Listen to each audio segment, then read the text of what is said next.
નમસ્કાર મિત્રો. અરે તમે આટલા થાકેલા કેમ દેખાવ છો? કારણ હોઈ શકે છે વિટામિન ડી ની ઉણપ. અને તેનો ઉપાય છે એક જાદુઈ ઉપાય, અને એ છે સૂર્યપ્રકાશ. શું તમે જાણો છો કે કુદરતી વિટામિન ડી ના સ્ત્રોત કયા છે?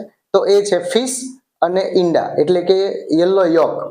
તો 80% જે વિટામિન ડી નું સંશ્લેષણ છે એમાં મદદરૂપ છે સૂર્યપ્રકાશ અને આપણી સ્કિનમાં રહેલું એલિમેન્ટ્સ. જોઈએ કઈ રીતે? તો જ્યારે સૂર્યપ્રકાશ આપણી સ્કિન ઉપર પડે છે ત્યારે આપણી ત્વચામાં રહેલું 70 હાઇડ્રોકોલેસ્ટ્રોલ એ અલ્ટ્રાવાયોલેટ બી કિરણની હાજરીમાં વિટામિન ડી માં રૂપાંતરિત થશે. અને આ વિટામિન ડી ત્વચામાં બન્યા પછી યકૃત અને મૂત્રપિંડમાં જઈ અને ત્યાં પરિપક્વ થશે. તમે કહેશો કે આ બધી અમારે જાણવાની શું જરૂર છે? જરૂર છે એટલા માટે કે વિટામિન ડી ના મુખ્ય 3 કાર્યો છે. એક છે આંતરડામાં જઈ અને કેલ્શિયમનું શોષણ કરવામાં મદદ કરશે. હવે તમે કેલ્શિયમ યુક્ત ખોરાક ગમે એટલો લો છો, ઇવન તમે ટેબ્લેટ બી લો છો, પણ કેલ્શિયમ શોષાશે જ નહીં, તો બ્લડમાં કેલ્શિયમ જવાનું જ નથી, તો એ કઈ રીતે ઉપયોગી બની શકશે? નંબર 2, તમારી ઇમ્યુન સિસ્ટમને બૂસ્ટ કરશે. નંબર 3, તમારો સ્ટ્રેસ ઓછો કરશે.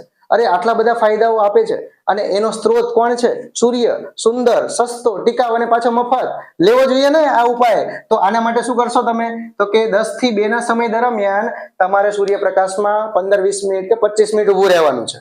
પણ હા, એક વસ્તુ તમને જણાવી દઉં, કોઈને કહેતા નહીં, જો તમારી સ્કિન ટોન બ્લેક હોય તો થોડો સમય વધારે આપવો પડશે, કારણ કે તમારી બ્લેક સ્કિન અથવા તો બ્લેક ટોનની અંદર મેલેનિન નામનું દ્રવ્ય વધારે હશે, અને એવા કેસમાં યુવીબી ને કામ કરવા માટે થોડો સમય વધારે જોઈશે.